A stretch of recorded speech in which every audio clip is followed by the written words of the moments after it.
السلام عليكم. sidee ku ogaa karaa qofka inuu jecel yahay? Su'aashani badanaa waxay ku socotaa haddii gabadhu ay raadinayso wiilka inuu jecel yahay inay ogaato.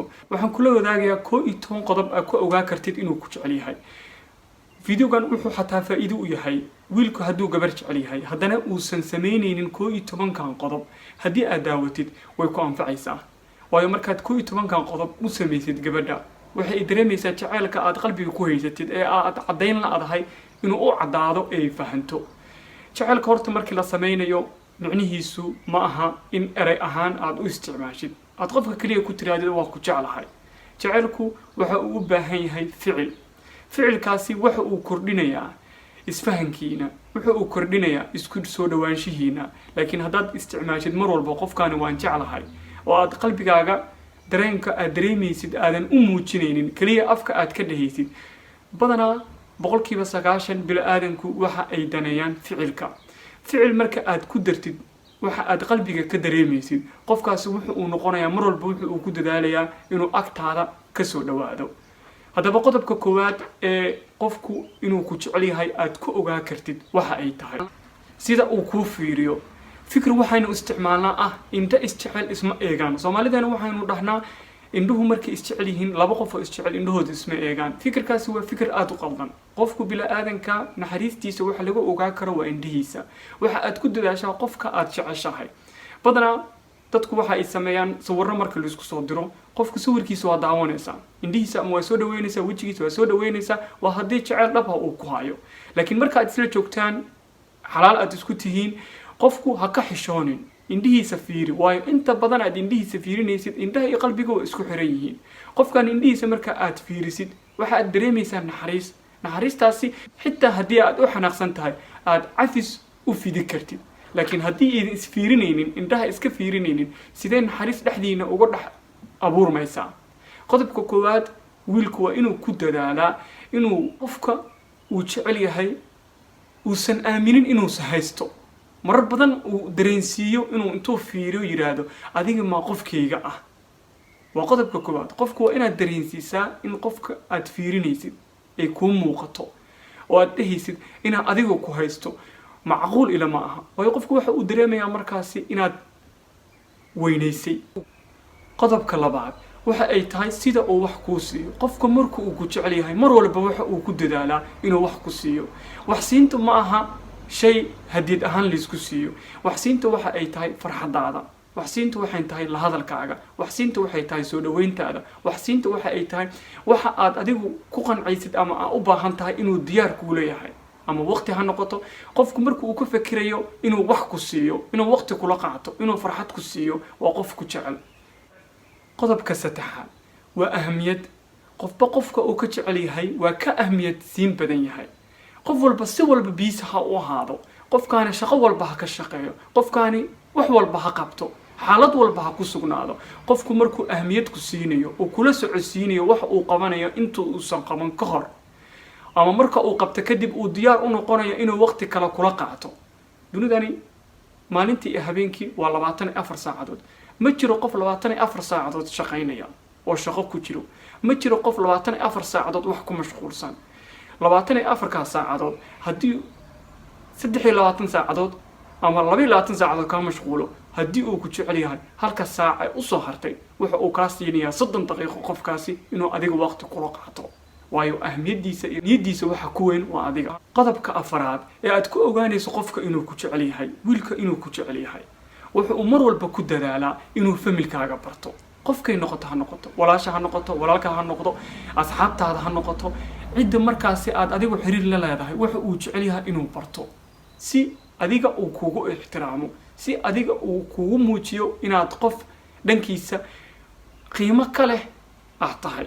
marka uu ku dadaalayo inuu familkaaga barto qofkay doonato ha noqoto adigu ha noqonin qof ka hor istaago.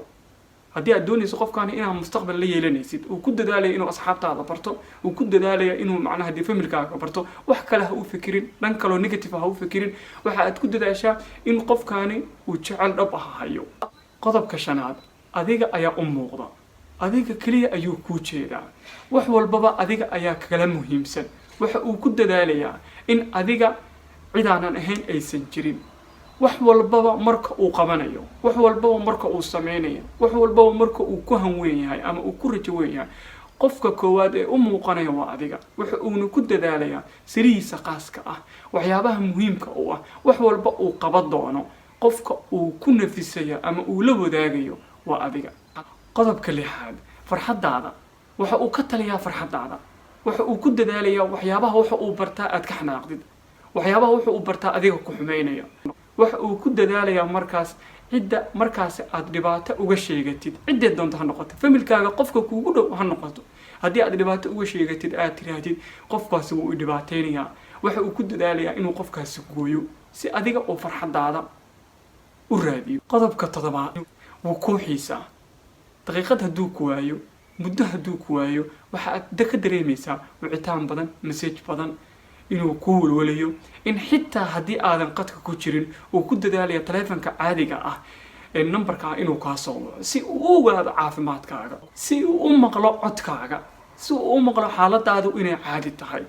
waa mid mar walbaba ku xiisa, waa mid mar walbaba ku dadaalaya in aad adigu wacan tahay inuu ogaado. qodobka sideedaad, marka aad wacdid ama marka aad message u dirtid ma qaadanayso 5 daqiiqo ilaa 10 daqiiqo inuu ka soo jawaabo, waayo waxa tahay qof maskaxdiisa ku jira. waxa laga yaabaa dad badan in markii aad message u dirtid inay saacado kadib ka soo jawaabaan. dadkaasi iyagoo ku jecel bay haddana waxa ay kula wadaagayaan wax ficil la yiraahdo, ficilkaasi oo ah in kooxiisa qofku ay ka fikiraan ama macnaha dareensi inaad adigu mashquuli kartid. laakiin qof hadduu saa u fikirayo waa qof markaas u baahan in lala hadlo, loo sheego xaqiiqda dhabta ah. qofka dhabta ah ee ku jecel waa qof 10 daqiiqo ama 5 daqiiqaba aad nidiisa ku jirtay ee mobilkiisa fiirinaya, laakiin qof 1 saac kadib ama 2 saac kadib kuu soo jawaabaya ku dhahayo waa mashquulsanaa, waa qof ahmiyad aan ku siininin. markaasi waa inaad u sheegtaa ahmiyad haddaan anigu leeyahay ama dhankaaga ahmiyad ka leeyahay, waxaad ku dadaali lahayd 10 daqiiqaba inaad mobilkaaga fiirisid, in bal aniga xaaladeyda inaan kula soo hadlay, ama laga yaabo inaad adigu xataa waxay soo weydiin lahayd in caafimaadkayga iyo waxaan ku suganahay aad ogaatid.